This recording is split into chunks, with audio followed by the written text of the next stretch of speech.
नमस्कार दोस्तों, स्वागत है आपका एक बार फिर से आपके अपने परिवार स्टडी विद पिंटू सर में। दोस्तों, हम आपके लिए बहुत ही इंपॉर्टेंट न्यूज़ लेकर आए हैं जो संबंधित है यूपी पुलिस से। जो भर्ती अभी हाल ही में आपने सुना होगा कि एसआई की भर्ती आई है 9,534 पोस्ट के लिए, उनके बारे में हम आज डिस्कस करेंगे।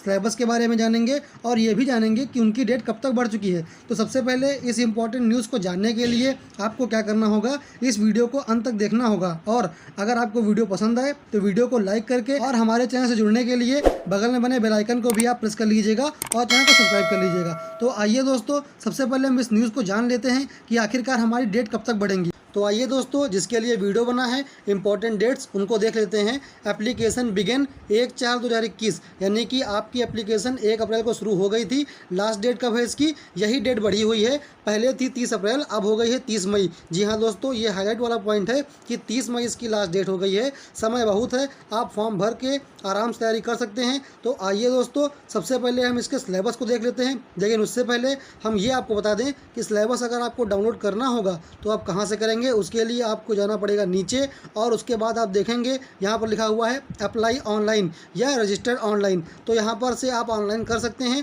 और उसके बाद लिखा हुआ है इसमें डाउनलोड डेट एक्सटेंडेड नोटिस, यानी कि यहाँ से आप एक्सटेंडेड की नोटिस भी डाउनलोड कर सकते हैं कि ये न्यूज़ रियल है या फिर फेक। दोस्तों, जब आप पीडीएफ को डाउनलोड कर लेंगे तो आपको एक ऐसा इंटरफेस दिखेगा। सबसे पहले हम जानेंगे हमारा पेपर कैसा होगा, उसमें अंक कितने होंगे। ऑनलाइन लिखित परीक्षा का पाठ्यक्रम, सबसे पहले हम सिलेबस जान लेते हैं कि सामान्य हिंदी के 100 अंक आएंगे, यानी कि 100 प्रश्न भी हो सकते हैं। उसके बाद सामान्य ज्ञान, मूल विधि, संविधान, इसके भी 100 अंक। संख्यात्मक एवं मानसिक योग्यता परीक्षा, इसके भी 100 अंक और मानसिक अभिरुचि के भी 100 अंक, यानी कि लगभग आपका पेपर होगा 400 नंबर का। और आपकी कट ऑफ आपके कास्ट वाइज पर बेस करती है कि आप कितने अंक पाते हैं और कैसे अंक प्राप्त करते हैं। तो आइए सबसे पहले हम सिलेबस देख लेते हैं। उसके नीचे आपको सिलेबस भी दिख रहा होगा। तो आइए सबसे पहले हम संपूर्ण सिलेबस को जान लेते हैं कि आखिरकार प्रत्येक हिस्से में क्या क्या सिलेबस है और कितना हमको पढ़ना है। तब हमारी स्ट्रेटजी बनेगी और तब हमें अच्छे मार्क्स मिलेंगे। आइए हम सबसे पहले देखते हैं हिंदी का सिलेबस।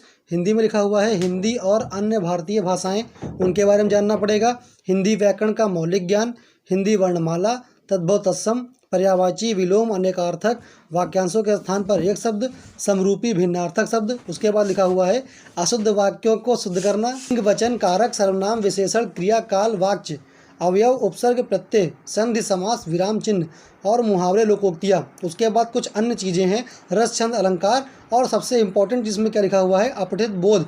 और सबसे इम्पॉर्टेंट चीज़ ये है जिसको पढ़ने में बहुत दिक्कत होती है, प्रसिद्ध कवि, लेखक एवं उनकी प्रसिद्ध रचनाएं और हिंदी भाषा में पुरस्कार किसको कितना मिला है या क्या मिला है, और विविध, उसके बारे में संपूर्ण जानकारी। ये हिंदी का सिलेबस है, छोटा है।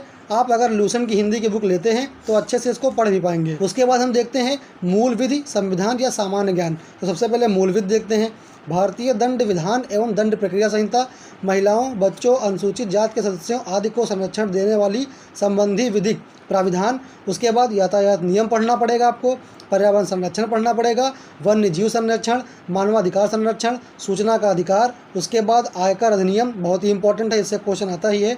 भ्रष्टाचार निवारण अधिनियम, राष्ट्रीय सुरक्षा अधिनियम, आईटी अधिनियम के बाद आपको साइबर अपराध भी पढ़ना पड़ेगा जो आजकल बहुत होता है। फिर जनहित याचिका, महत्वपूर्ण न्यायिक निर्णय, भूमि सुधार भूमि। उसके बाद भू राजस्व के संबंधी कुछ कानून पढ़ने पड़ेंगे और उनको आपका सामान्य ज्ञान भी होना चाहिए। अब दोस्तों, ये आपने देख लिया मूल विधि। अब आगे हम लोग देखेंगे संविधान। बहुत ही इंपॉर्टेंट टॉपिक है, कोई भी पेपर देंगे तो इससे क्वेश्चन आता ही आता है। संविधान का उद्देश्य सबसे पहले आप पढ़िए, उसके बाद मौलिक अधिकार पढ़िए, फिर नीति निर्देशक तत्व एवं मूल कर्तव्य आपको पढ़ना ही पड़ेगा। संसदीय व्यवस्था, केंद्रीय एवं प्रदेशीय सरकारों का गठन, उनके अधिकार क्या क्या होते हैं, कानून बनाने का अधिकार, बहुत ही इंपॉर्टेंट टॉपिक है। स्थानीय शासन, केंद्र और राज्यों के बीच संबंध कैसा होना चाहिए या कैसा होता है और किन की धाराओं में होता है। निर्वाचन तथा अन्य महत्वपूर्ण जानकारियों में संवैधानिक अनुसूचियाँ। उसके बाद अखिल भारतीय सेवाएं एवं उनकी चयन पद्धति, इसके बारे में आपको संपूर्ण जानकारी होनी चाहिए, अन्यथा की हालत में आप पेपर में इस सबसे संबंधित क्वेश्चन छोड़ आएंगे। नीचे लिखा हुआ है गा पाठ, यानी कि सामान्य ज्ञान, इसको भी हम देख लेते हैं। सामान्य विज्ञान, उसके बाद लिखा हुआ है स्वास्थ्य एवं स्वास्थ्य विज्ञान। फिर भारत का इतिहास भी होना चाहिए, भारत का स्वतंत्रता संग्राम बहुत ही इंपॉर्टेंट है। इसके बारे में आप कम से कम जितने भी महत्वपूर्ण टॉपिक हैं उनको तो पढ़कर जाइएगा ही। उसके बाद लिखा हुआ है भारतीय अर्थव्यवस्था एवं संस्कृति, भारतीय कृषि, उसके बाद वाणिज्य एवं व्यापार, जनसंख्या बहुत इंपॉर्टेंट है, पर्यावरण, नगरीकरण, उसके बाद क्या लिखा हुआ है, फॉरेन डायरेक्ट इन्वेस्टमेंट, ये बहुत ही इंपॉर्टेंट टॉपिक है और थोड़ा सा हटके भी है इससे। विश्व भूगोल तथा भारत का भूगोल और प्राकृतिक संसाधन। फिर उसके बाद राष्ट्रीय तथा अंतर्राष्ट्रीय यानी कि नेशनल और इंटरनेशनल महत्व के समसामयिक विषय, ये तो आपको पढ़ना ही पड़ेगा क्योंकि इसको अधिकतर लोग इम्पोर्टेंट मानते हैं। फिर उत्तर प्रदेश की शिक्षा संस्कृति, उसके बाद सामाजिक प्रथाओं के संबंध में विशिष्ट जानकारी, फिर राजस्व पुलिस, उसके बाद भारतीय और उनके पड़ोसी देशों के बीच संबंध, कंप्यूटर कौशल की भी जानकारी आपको होनी चाहिए। फिर सूचना एवं संचार प्रौद्योगिकी का मौलिक या फिर आधारभूत ज्ञान, और सबसे लास्ट टॉपिक क्या है, सोशल मीडिया कम्युनिकेशन, ये आपको आना ही चाहिए क्योंकि इससे कोई ना कोई क्वेश्चन यूपीपी में तो फंसता ही है। तो आइए दोस्तों हम लोग आगे देख लेते हैं संख्यात्मक एवं मानसिक योग्यता परीक्षा। सबसे पहले संख्यात्मक योग्यता परीक्षा, नंबर सिस्टम यानी कि संख्या पद्धति, सिंप्लीफिकेशन यानी कि सरलीकरण, डेसिमल्स एंड फ्रैक्शंस यानी दशमलव और भिन्न, highest common factor and lowest common multiple, महत्तम समापवर्तक या लघुत्तम समापवर्तक जिनको लोग लासा या मासा भी कहते हैं, उसके बाद रेशियो एंड प्रोपोर्शन, अनुपात और समानुपात, फिर प्रतिशतता जिसको परसेंटेज कहते हैं, प्रॉफिट एंड लॉस, लाभ हानि, डिस्काउंट छूट, सिंपल इंटरेस्ट साधारण ब्याज, कंपाउंड इंटरेस्ट चक्रवृद्धि ब्याज, पार्टनरशिप भागीदारी, एवरेज औसत, टाइम एंड वर्क समय और कार्य, टाइम एंड डिस्टेंस समय और दूरी, use of table and graphs यानी कि सारणी और जो ग्राफ का प्रयोग होता है उसका आपको इस्तेमाल आना चाहिए, मेंसुरेशंस ये बिल्कुल इजी है, अर्थमेटिक कंपोनेंट्स या कंपिटेंट्स एंड अदर एनालिटिकल फंक्शन, अंकगणितीय संगणना व अन्य विश्लेषणात्मक कार्य, और लास्ट में आपको क्या मिलेगा, मिसलेनियस विविध यानी कि सब कुछ मिक्स करके।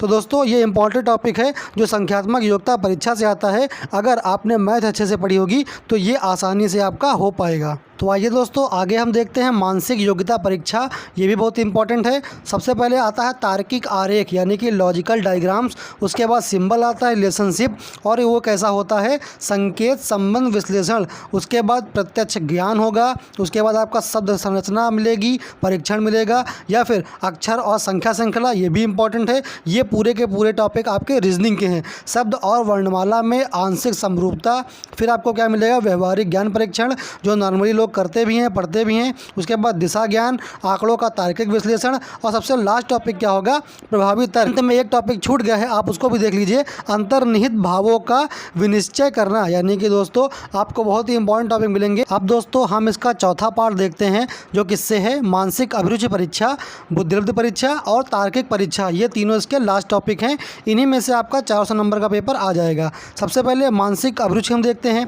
सबसे पहले क्या लिखा हुआ है, निम्नलिखित के प्रति दृष्टिकोण, फिर क्या क्या दृष्टिकोण है, जनहित हो गया, कानून एवं शांति व्यवस्था हो गई है, सांप्रदायिक सद्भाव हो गया है, अपराध नियंत्रण, विधि का शासन, उसके बाद अनुकूलन की क्षमता, और उसके बाद क्या लिखा हुआ है, व्यावसायिक सूचना, वो भी बेसिक स्तर की यानी कि बहुत हाई लेवल नहीं आता है, फिर पुलिस प्रणाली क्योंकि पुलिस का पेपर है, समकालीन पुलिस मुद्दे एवं कानून व्यवस्था जो अभी हाल ही में चल रहे होते हैं, व्यवसाय के प्रति रुचि, उसके बाद मानसिक दृढ़ता, और उसके बाद क्या लिखा हुआ है, बहुत ही इंपॉर्टेंट टॉपिक है, लैंगिक संवेदनशीलता, उसके साथ साथ अल्पसंख्यक एवं अल्प अधिकार वालों के प्रति संवेदनशीलता।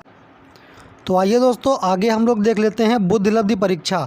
इसमें सबसे इंपॉर्टेंट टॉपिक क्या लिखे हुए हैं, संबंध व आंशिक समानता परीक्षण, उसके बाद लिखा हुआ है असमान को चिन्हित करना, श्रृंखला पूरी करने का परीक्षण, लिपि या संकेत लिपि और सांकेतिक लिपि को समझना, दिशा ज्ञान इसमें भी होना चाहिए, रक्त संबंध, ये भी कुछ रीजनिंग के ही टॉपिक हैं जो आप रीजनिंग पढ़ेंगे तो दो टॉपिक आपके कवर हो जाएंगे, वर्णमाला पर आधारित प्रश्न, उसके बाद लिखा हुआ समय क्रम परीक्षण, वेन आरेख और चार्ट सदस्य परीक्षण, गणितीय योग्यता परीक्षा, क्रम में व्यवस्थित करना, ये सारे टॉपिक किसके हैं, बुद्धिलब्धि परीक्षा के। दोस्तों हम आपको बता दें कि अगर आपने सही से रीजनिंग पढ़ ली है या उसके सभी टॉपिक पढ़ लिए हैं तो ये पेपर आपका आसानी से अच्छे से हो पाएगा और आपके नंबर भी बहुत ही अच्छे आ पाएंगे। अब तीसरा हिस्सा हम देख लेते हैं इसका, तार्किक परीक्षा। उसमें क्या क्या लिखा हुआ है, समरूपता, समानता, भिन्नता, उसके बाद खाली स्थान भरना, ये बहुत ही इंपॉर्टेंट है, समस्या को सुलझाना, विश्लेषण निर्णय, निर्णयात्मक या उसकी क्षमता देखने हैं, दृश्य स्मृति या फिर विभेदन क्षमता, पर्यावरण यानी कि एनवायरनमेंट या ऑब्जर्वेशन भी कह सकते हैं,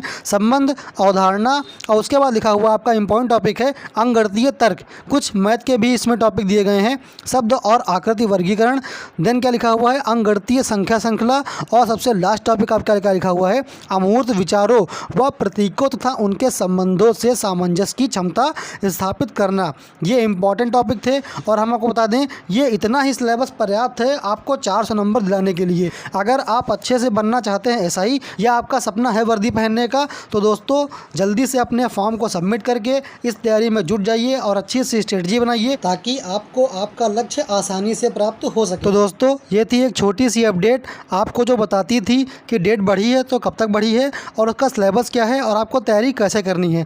अगर आपको पसंद आया हो तो हमारा वीडियो लाइक करके हमारे चैनल को सब्सक्राइब कर दीजिएगा और उसके साथ साथ बगल में बने बेल आइकन को भी आप प्रेस कर लीजिएगा। तो दोस्तों मिलते हैं ऐसी अपडेट के साथ नेक्स्ट वीडियो में। तब तक के लिए जय हिंद, जय भारत, नमस्कार।